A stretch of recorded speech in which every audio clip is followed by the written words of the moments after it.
Olá, pessoal! Estamos de volta, então, episódio número 17. Vamos falar um pouquinho sobre as notícias do momento. Todo início do ano a gente vê nas revistas mais badaladas as tendências para tudo. E no mundo da estética não poderia ser diferente, não é mesmo? Nós sabemos também que as nossas clientes, ou pacientes, conforme você chama, elas estão sempre antenadas, elas acabam comentando ou até mesmo pedindo sobre o que está na mídia. Chegam assim, oi, Cris, o que é aquele aparelho, tal, né? Porque fulana está fazendo, beltrana tal, blogueira. Todo mundo quer estar seguindo, né? A gente ainda não está em retrospectiva de 2019, mas como agora é bem-vinda a época de maior movimento nas clínicas estéticas, principalmente aqui no Sul, com a chegada da primavera e do verão, esse é um assunto bem pertinente. As tendências, então, do mercado de 2019. Vingaram, não vingaram? Você é o profissional que segue a boiada ou não, né? Então, nós sabemos que neste ano, principalmente, a gente teve o boom da harmonização facial. Você sabe quais os procedimentos que compreendem uma harmonização? Sabe como ela é feita? Ou você ouviu falar sobre o tal do BB Glow, que foi outra polêmica desse ano? E estética íntima? Tratamentos capilares? Então fica aqui com a gente, que vem muito assunto para esse podcast de hoje. Nós vamos falar da harmonização facial, sobre as tendências propostas para 2019, se elas realmente vingaram ou se são somente alguns modismos, que a gente tem também esses modismos dentro da área da estética. Eu sou a Cristiane da Silva Locatelli, sou biomédica esteta, e está aqui comigo o Gabriel da Silva, e deixa aqui até eu me corrigir, mas o Gabriel ele é formado em comércio internacional e não é administrador, como eu mencionei na outra semana, né? Mas ele trabalhou a vida inteira nessas áreas de administração, vendas, marketing, estratégia, finanças, etc. Oi, Gabriel. Tu é uma pessoa que está sempre de olho nas notícias. A gente sabe que o Brasil é um grande consumidor de produtos de beleza e também de procedimentos estéticos, procedimentos cirúrgicos, não é mesmo? Olá, Cris. Oi, pessoal. Bom, vou aproveitar que tu entrou nesse detalhe da minha formação, antes de entrar na tua pergunta, né? Sem querer ser chato e tudo mais, mas é bom que o pessoal nos conheça, mas também, como eu disse, sem querer ser essa pessoa chata e tá sempre recordando o que é e o que não é. Mas eu realmente atuei muito pouco na área de comércio internacional. Embora quando a gente se desenvolve profissionalmente em outro país, o comércio internacional é dia a dia, não é mesmo? Mas no que é essa parte de importação e exportação, realmente eu atuei muito pouco. Inclusive, uma curiosidade, quando eu estava estudando, fazendo minha faculdade, era administração com habilitação em comércio exterior. E quando eu já estava lá pelo quarto dos 5 anos, que era o curso completo, o MEC decidiu terminar com essas habilitações. E a gente foi forçado a escolher entre administração ou comércio internacional. Mas eu já tinha estudado a base de ambos, né, praticamente. Então eu acabei indo para o comércio internacional, porque nesse momento me parecia mais interessante, enfim. Mas vamos ao que interessa. O Brasil realmente ele ocupa o segundo lugar no ranking de países que mais realizam cirurgias plásticas no mundo, perdendo apenas para os Estados Unidos. Isso é dado de acordo com a Sociedade Internacional de Cirurgia Plástica e Estética. E o número de brasileiros que recorre a intervenções cresce a cada ano também. Entre os fatores que justificam o aumento dessa procura, Cris, pelos procedimentos, está o avanço da tecnologia, claramente, que permite que os tratamentos sejam mais rápidos e menos invasivos. Com a população do país cada vez mais exigente, o mercado estético é atualmente também um dos mercados que mais cresce no país. Então a gente tem dados aqui da Euromonitor International de 2015 a 2016, quando o mercado de roupas, por exemplo, caiu 6,3% no Brasil, o de beleza cresceu 4,8%. Que foi um aumento de 1,3 bilhão de dólares naquele momento. E trazendo uns dados um pouco mais atuais também, segundo a ABPEC, que eu já comentei, inclusive, da ABPEC em outro, parece que fala no primeiro ou segundo capítulo, que é a Associação Brasileira de Indústria de Higiene Pessoal, Perfumaria e Cosméticos. O ano de 2019, a tendência é de 1,5% a 2% de crescimento para o nosso setor. E se espera que até 2020, esse crescimento acumulado dos últimos anos seja de 14%. E também, de acordo com a mesma associação, quando a gente fala de mercado de estética, não só de plásticas, como anteriormente, o Brasil é o terceiro colocado, ficando atrás só dos Estados Unidos e China. E uma situação que o pessoal não deveria nem estar de olho, mas deveria estar já trabalhando com isso, é o público masculino. Se espera que em 2019 esse mercado passe dos 6,7 bilhões de dólares. Com isso, o país seria o maior mercado no mundo nesse setor. E esses também são dados da ABPEC, Cris. Olha só que dados bem interessantes para o pessoal, então, se aprofundar, né? No mundo da estética, a gente observa quase que diariamente o surgimento de novas tecnologias e muitas vezes novas modas, né? Então, a questão que eu quero levantar aqui é como saber se é só uma tendência passageira ou que é algo que realmente veio para ficar. Essa moda, então, o que a gente tem que pensar? Se é esse novo, esse modismo, enfim, ele tem embasamento científico ou ele é só uma invenção mercadológica para estar vendendo mais? Nós sabemos que todos os ramos, eles têm uma necessidade de reinvenção, isso é comum no mercado mesmo, em todas as áreas, e assim como os carros surgem com suas melhorias e novos modelos todos os anos, os aparelhos estéticos, eles também passam pela mesma situação. Ou é um design novo, ou às vezes tem alguma funcionalidade mais interessante. Cristiane, eu costumo ficar de olho no que surge, né? Ver se tem estudo sobre a técnica, se eu não tenho como ofertar o mesmo serviço com o que eu já possuo, se eu não consigo alcançar o mesmo resultado, mas eu não fui sempre assim, tá? Antigamente eu ficava em cólicas querendo tudo, e isso é normal quando a gente começa dentro da área, né? A gente acha tudo fascinante, a gente queria poder comprar, adquirir tudo. Mas nada como a gente ter sensatez os pés no chão, né? Porque senão a gente acaba se afundando em dívidas. E até falando disso, se eu não posso ofertar o mesmo, eu penso muito a questão da criolipólise.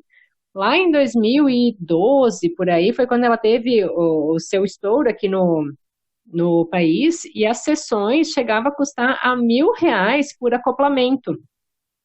Hoje, a criolipólise, ela tá, bem, tem gente cobrando R$ 200 ali a região de acoplamento. Uma vez era aparelho só com uma ponteira, hoje são duas ponteiras que tem, então te economiza tempo e consegue trabalhar duas. Tem até aparelhos com 4 ponteiras que consegue trabalhar 4 áreas ao mesmo tempo, né? Então, a oferta se tornou maior e isso fez com que os preços reduzissem, né? E hoje, a minha opinião, eu acho que com 10 sessões de ultrassom, a gente consegue um resultado bom e muitas vezes até melhor do que com uma sessão de criolipólise, por exemplo, né? E na minha opinião também, eu acho que quando as pacientes elas vêm toda semana na clínica, elas acabam se tornando mais vigilantes nos cuidados, né, do que vir uma vez e depois vir só para revisão cada 30, 60 dias depois, né? Enfim.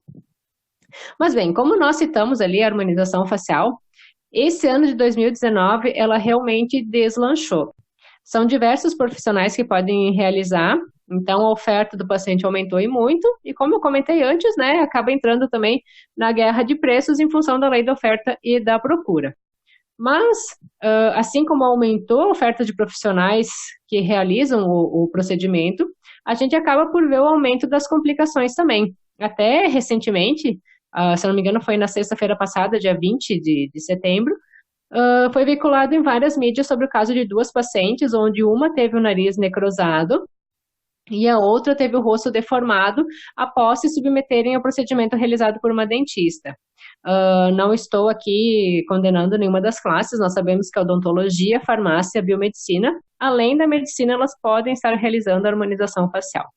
Mas onde que eu quero chegar com essa notícia? É pedir para você, colega, que seja cauteloso com seus pacientes nos seus procedimentos, que vá com calma nas aplicações e não pense em fazer de cara, como a gente vê ali uns famosinhos, 10, 15, às vezes 20 seringas, sabe? A gente sabe que de forma segura é 3, 4 seringas, e tu aplicando nos locais corretos não é questão da quantidade, e sim saber onde que tu aplicar. Então, com 3, 4, a gente consegue já dar um bom resultado, e depois a gente vai complementando aos poucos, conforme a necessidade, conforme os retornos do teu paciente ao teu consultório.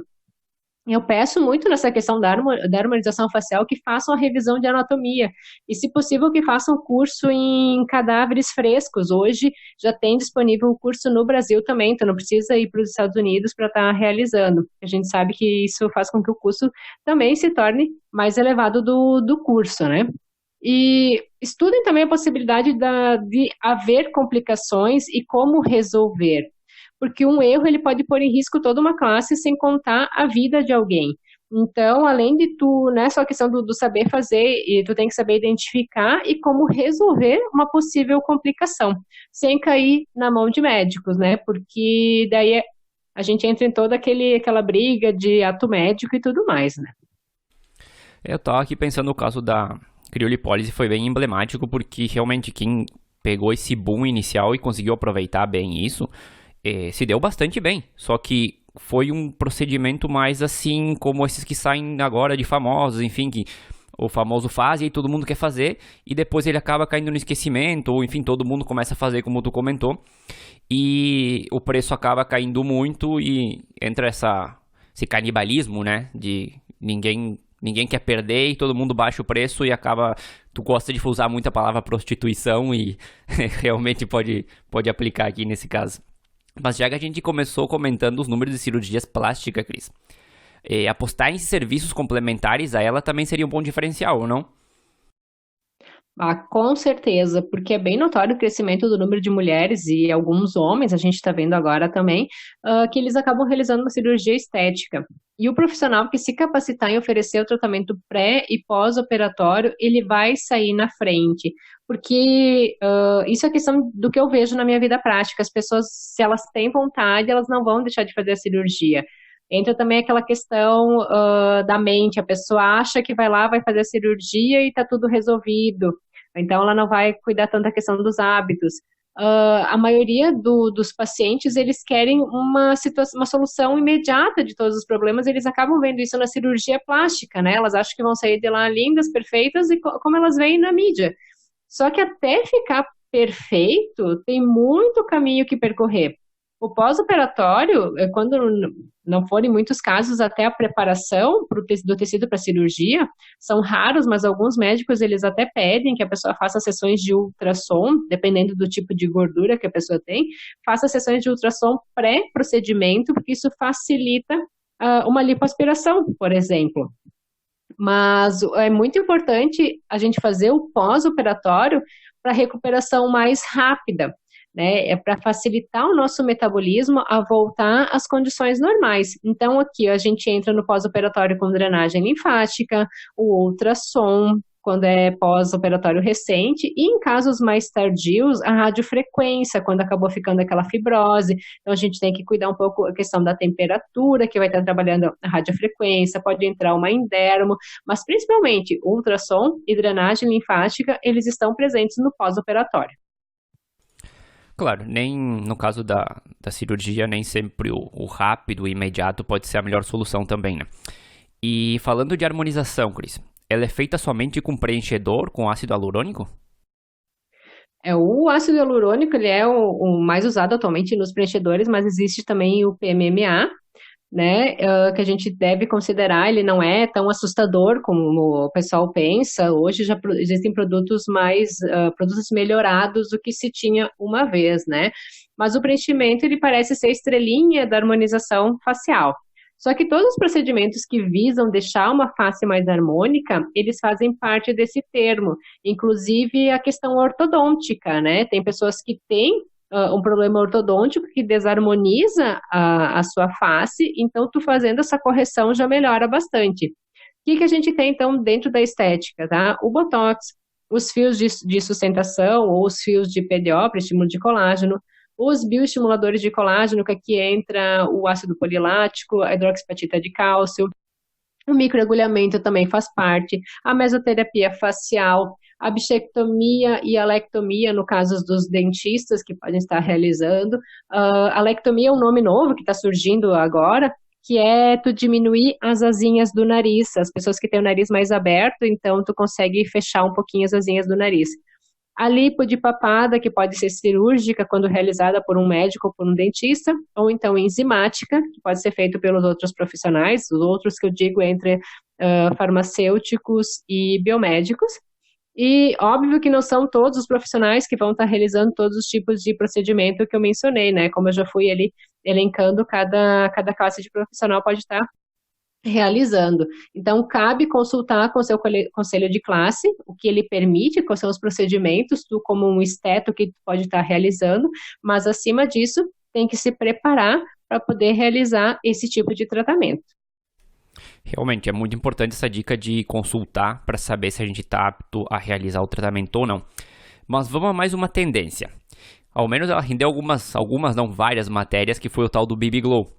algumas pessoas contrárias à técnica, outras favoráveis. O que você tem a dizer para nós sobre isso, Cris?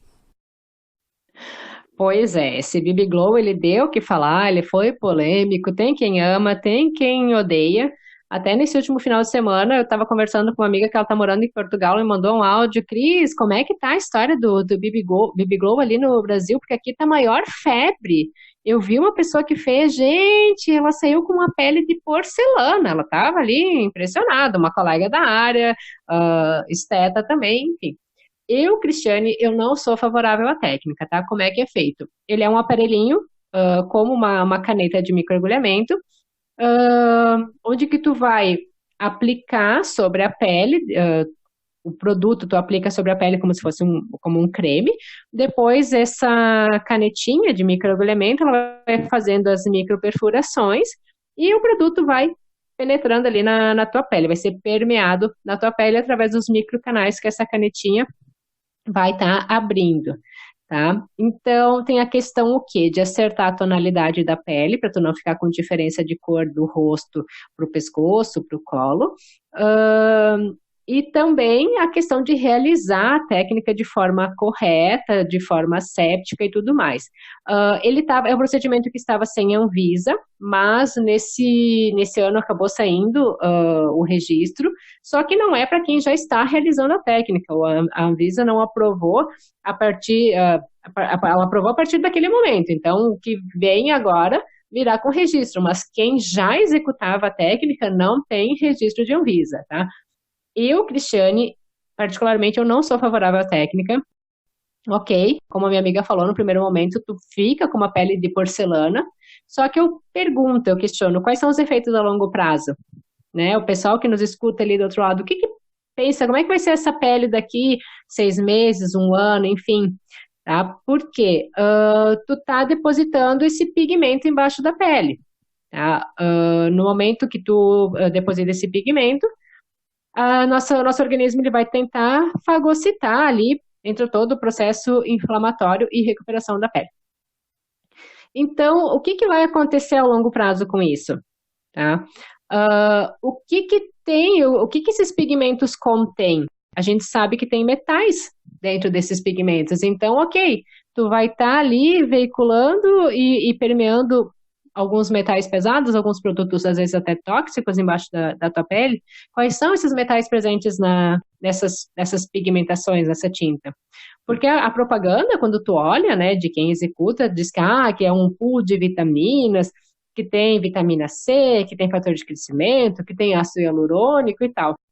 Só que a gente sabe que tem muito mais coisas além disso e para mim não compensa o risco, tá? Essa é a minha opinião e até já tem os estudos de alguns metais presentes nessas tinturas, nesses pigmentos, associados ao risco de câncer ao longo prazo, tá? Então, antes de vocês oferecerem a técnica, estudem e vejam se realmente é viável ou não. E não digo viável só naquele momento, não digo viável financeiramente, eu digo viável ao longo prazo na questão de saúde do teu paciente, tá? O conceito C-Beauty, que é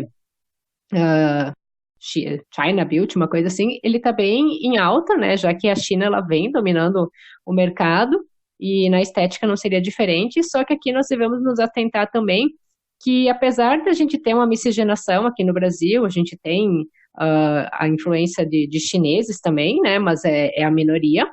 A nossa pele ela não é igual à das orientais. E um produto que seja usado por elas e que faça sucesso por lá, nem sempre pode ficar bem na nossa pele, em função dessa miscigenação, tá? E o que eu penso também, o que eu já observei, tá? Vamos por exemplo simples, o creme Nivea. Todo mundo conhece o creme Nivea de latinha. Teve uma vez uma amiga que comprou esse mesmo creme Nivea na Alemanha. E ela disse que é completamente diferente, ele não tem a mesma textura, ele não é igual ao creme Nivea aqui do Brasil. Por que eu tô dando esse exemplo, tá? É um produto simples, todo mundo conhece, mas muitas vezes quando esses produtos vêm para o mercado brasileiro, eles têm que passar por alterações em função da miscigenação e em função do sensorial. A brasileira ela é muito chata com o sensorial dos produtos na pele. Então, se atentem que os produtos de lá podem não ser bons para o pessoal daqui. Acho que vai ser um assunto que ainda vai dar bastante polêmica. provavelmente, acredito, mas vamos passar para um que a gente sabe que é tendência, a gente até já comentou ali no começo do programa, que é o setor de beleza para o mercado masculino. O chamado conceito men's grooming, né? Tem linha de creme, tratamentos, produtos feitos exclusivamente para homens, tem para cabelo, rosto, mas principalmente o que tem saído muito nos últimos, não sei se meses, já estão, acho que é anos já, né? Poucos anos, mas alguns anos, que é o cuidado com a barba. Como virou moda, né? Todo mundo que pode deixar crescer uma barba, acabou deixando crescer uma barba porque entrou como na moda do rosto masculino nesses últimos meses, anos. E com isso acabou surgindo também novas barbearias, né? Com o conceito de todo esse cuidado com a barba. Ela se transformou protagonista da mudança, né? No comportamento do consumidor masculino, principalmente. E que os serviços antes que eram vistos como frescuras, até frescuras entre aspas, digamos, eles agora são cuidados realmente. O homem está se preocupando mais com essa parte de beleza, não só da barba, mas também de outras coisas. E as barbearias, aquelas da moda antiga, começaram a resgatar essa essência das características do homem moderno e se adaptaram a essa nova tendência, né? Então temos shampoos diferenciados, tônicos de crescimento, uma lista de cosméticos e tratamentos que também não ficam para trás em comparação com nenhum salão feminino, né? E também tem muito homem que tem esse cuidado com as mãos, que tem o cuidado com as unhas, com as cutículas e tudo mais. Cris, o que tu acha desse mercado masculino e desse crescimento desse mercado? Olha, realmente, eu tenho observado, acho que em 2014 eu comecei a trabalhar em Porto Alegre e eu vi o surgimento dessas primeiras barbershops, né, que, enfim, eram todas estilizadas. E entre 2018, agora 2019, é que eu acho que elas realmente tomaram conta do interior, pelo menos aqui em Guaporé foi quando eu comecei a perceber o surgimento desse conceito também, né, porque antes, o salão de feminino era aquela coisa, toda estilosa, e onde que o homem ia cortar o cabelo era um cubículo, uma portinha, ia lá, cortava o cabelo e deu, né. Então, hoje a gente vê esses ambientes com decoração diferenciada, muitas vezes com um espaço ali para uma cervejinha, até com uns petiscos, enquanto o cara está esperando o horário com o seu barbeiro. Então, além da barba, hoje a gente vê também muitos homens com aquela barba mais comprida, mais cheia, quem realmente pode deixar, que o trabalho permite, que é o estilo, enfim, né? E já cuida o cabelo e tudo mais. Eu acho bem legal essa questão que eu me vem tendo com cuidado com a barba, por consequência da pele, e até porque o que eu observo com alguns homens que eu tive aqui é que ele é bem fiel ao tratamento e quando disposto ele segue direitinho as orientações que a gente passa. A mulher ela já tem um pouquinho mais de frescura, já fica dando mais desculpas. Então, eu acho que apostar em espaços com tratamentos diferenciados e acolher o público masculino é garantia de sucesso e clientes fiéis ao nosso trabalho. E como a gente sabe que tem pessoal de salão que nos escuta, tu comentou a questão das unhas, tá? Bancários, eu já observei, são homens que cuidam muito a questão das unhas, não digo, de pintar, de passar uma base e tudo mais, mas de manter as mãos bem cuidadas, de passar uma lixa, tirar a cutícula, porque quando tu vai na mesa ali do bancário, a primeira coisa que tu acaba observando são as unhas dele. Então, eu acho que é um ponto que pode ser mais explorado, né? Tem alguns que não se importam, que vão no mesmo espaço, mas tem outros que são um pouquinho mais reservados, ou até mesmo dentro do próprio barbershop ali, poderia ter um espaço para unhas, por exemplo. E, claro, aqui em Guaporé eu não vejo, mas acho que grandes centros existem homens que realizam o procedimento de manicure e pedicure, não somente mulheres.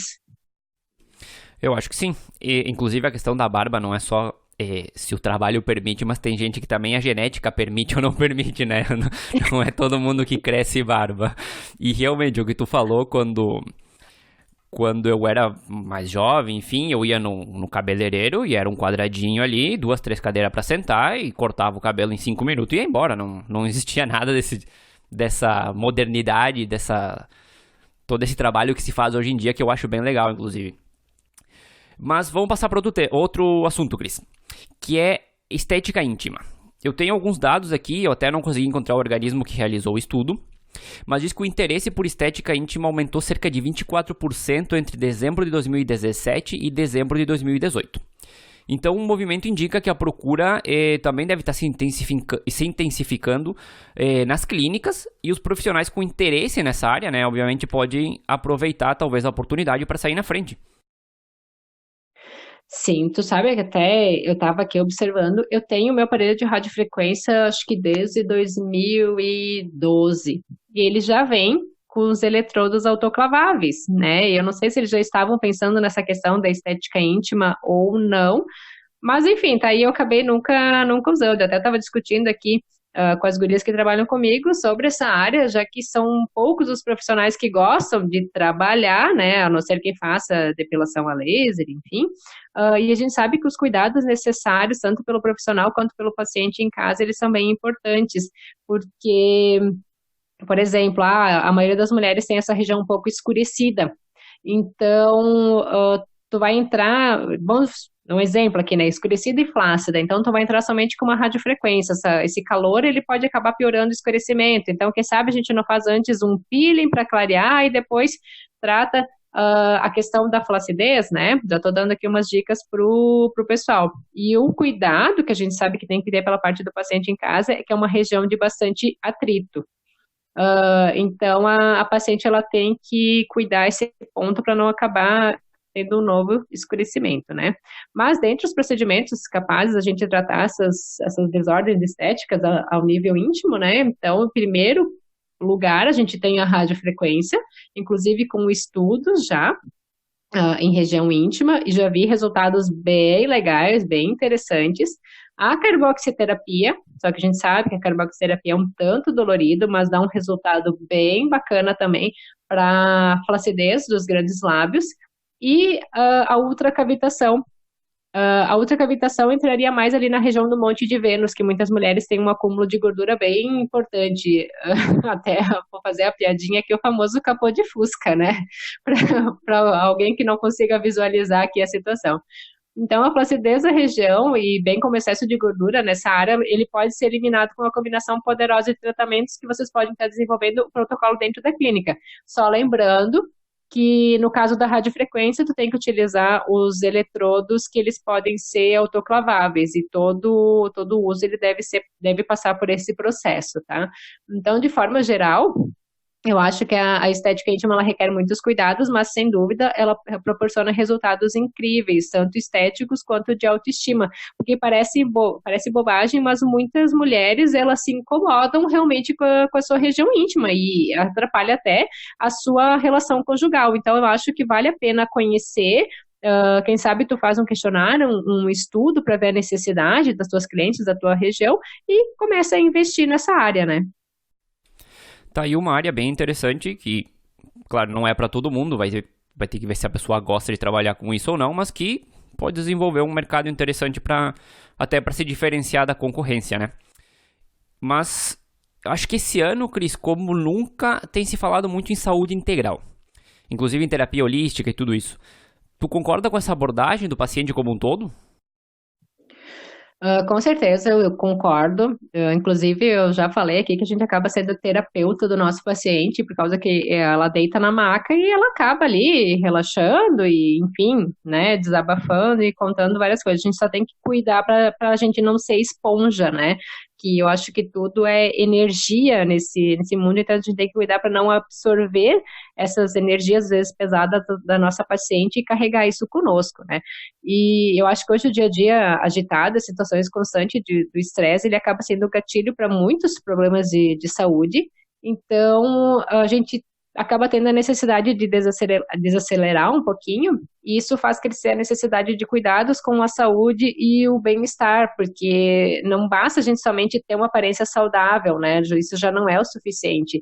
As pessoas elas estão apostando no estilo de vida saudável e é uma prioridade para muitas pessoas a questão da atividade física, da boa alimentação, e a estética também entra para complementar isso.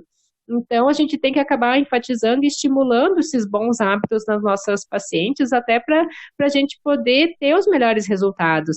E procurando propiciar um bem-estar das nossas clínicas, a gente pode abusar, então, dos óleos essenciais, tanto para uso nas massagens, nos procedimentos, quanto num difusor para deixar um cheirinho gostoso, os cristais para quem gosta de usar, até hoje existem o uso de aquele rolinho de jade, que dá para fazer uma drenagem, rolinho de quartzo rosa, terapias como o reiki também. Eu acho que o profissional ele deve apostar em fazer um curso de reiki, até para se auto-aplicar, considerando essa questão de absorção energética que a gente falou. Isso faz com que tu tenha um ambiente melhor, né? Eu acho que essa é uma tendência especialmente vantajosa para as clínicas que buscam expandir os seus serviços e que conseguem unir os tratamentos de beleza com relaxamento, com bem-estar, em espaços híbridos, que consegue ter ali um mini spa, uma estética, ou tu pode ter um mini furozinho ali para fazer um escalda-pés,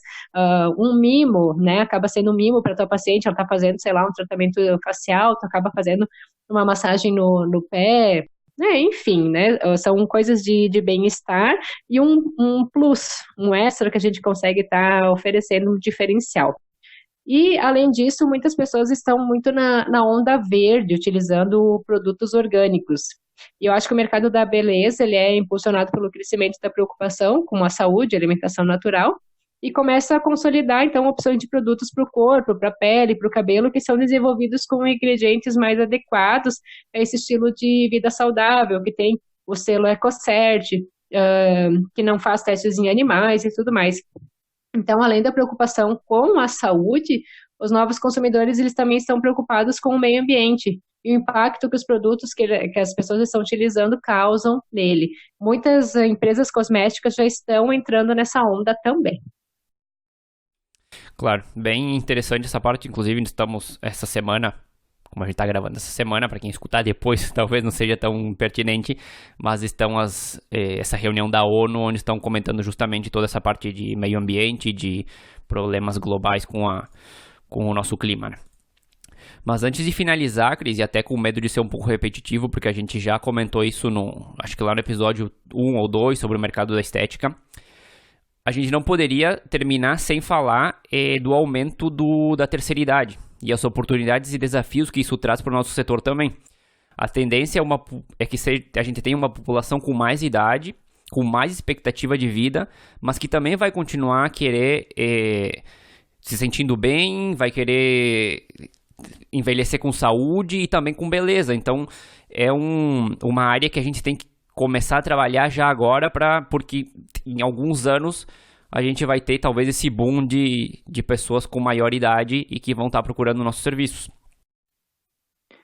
Claro, a gente sabe que a expectativa de vida tem aumentado e as pessoas elas não querem ficar velhas, elas querem envelhecer, mas não aparentar a velhice, elas querem envelhecer bem. Então, acho que toda essa questão de bem-estar entra muito, as pessoas estão mais atentas, hoje a gente tem ali, todo mundo tem um celular na mão que consegue estar pesquisando, tu tem muitas coisas boas, né? Claro, tem que saber filtrar, mas tem muitas coisas boas disponíveis na internet também, que as pessoas acabam buscando. E a gente tem que se atentar ao cuidado com essa pele madura, que vai ser diferente, vamos supor, a partir dos 50, 60 anos, vai ser diferente da pele que a gente costuma trabalhar ali dos 20 aos 40, 45 anos, né? É uma pele que ela já está mais desestruturada, ela está mais desvitalizada, porque são pessoas que não tinham muito hábito de se cuidar, não cuidavam o sol, não bebiam tanta água. Agora que a gente está muito com enfatizando esses cuidados, né? Então a gente tem que pensar em como tratar esse tipo de pele, em como devolver para ela as coisas que o tempo acabou tirando. Então, o mercado da terceira idade, eu acho que pode ser bem interessante para muitas pessoas abordarem. Inclusive, é um dos desafios saber como tratar a pele e sem oferecer um milagre de que vai voltar a ter 20, 30 anos, mas sim que a gente pode ter daqui para frente um cuidado para conseguir chegar na idade que consiga chegar com a beleza, com vitalidade, com saúde, com tudo que a pessoa está buscando para essa etapa da vida. E também, antes de terminar, eu queria comentar que hoje, por menor que seja o negócio ou por menor que seja essa idade onde você esteja estabelecido com o teu negócio, a presença online é fundamental. E eu não falo só de ter uma presença nas redes sociais, mas sim pensar e apostar em tecnologias que possam facilitar a vida do nosso cliente. E uma delas pode ser, por exemplo, o agendamento online, Cris. Eu acho que facilita bastante, até porque a pessoa ela já vai receber com certa antecedência, né? E muitos sistemas eles oferecem o quê? Tu profissional, tu, por exemplo, hoje é dia 25, então tu já deixou lá previamente aberto os teus horários, o teu cliente ele consegue entrar naquele horário que tu disponibilizou e ele mesmo fazer o seu agendamento. Em alguns casos, isso pode dar certo também. Então, tu apostar nessa parceria de bom senso com o teu cliente, eu acho que pode ser um facilitador na questão dos agendamentos. Eu acho bem válido, uma dica ali para o pessoal, né? E apostar num sisteminha também. Hoje a gente tem sistemas que são disponíveis com um custo bem acessível, facilita bastante a vida. Claro, hoje em dia a gente tá numa tendência que faz quase tudo sem pegar o telefone para fazer uma ligação, faz uma aplicação, com outras coisas, sem interagir com outras pessoas. E a tendência é que a coisa continue por esse caminho. Então a gente não pode ficar para trás como estética, como mercado de estética, sendo que a gente tem ferramentas já para trabalhar esse tipo de situação. Mas acho que hoje vamos ficando por aqui, né, Grace? Eu acho que sim, porque senão a gente vai se prolongar demais ali, vai cansar os ouvidos do pessoal. Mas a gente fica à disposição, né, Gabriel? Quem quiser mandar sua sugestão assim, de podcast, de assunto, a gente está disponível. Eu acho que o Instagram ele pode ser uma ferramenta mais fácil. Então pode mandar um direct para a gente lá através do @Descomplicando a Estética. O Instagram é o que a gente mais usa, embora a gente tenha também contas em outros lugares, a gente acaba deixando um pouco de lado, porque a tendência agora está sendo mais um Instagram mesmo. O que vocês quiserem mandar perguntas que a gente responda aqui no programa, enfim, o espaço é todo de vocês, podem entrar lá e a gente vai estar acompanhando e respondendo tudo que for, seja dúvida ou qualquer outra situação que vocês tenham. E lembrando que a música de abertura do nosso programa é Feeling Good da purpleplanet.com. E a minha frase típica tem que estar, como sempre, né? Que na próxima semana a gente vai estar de volta com mais um assunto interessante para vocês. Até a próxima, Gris. Até a próxima. Tchau, tchau.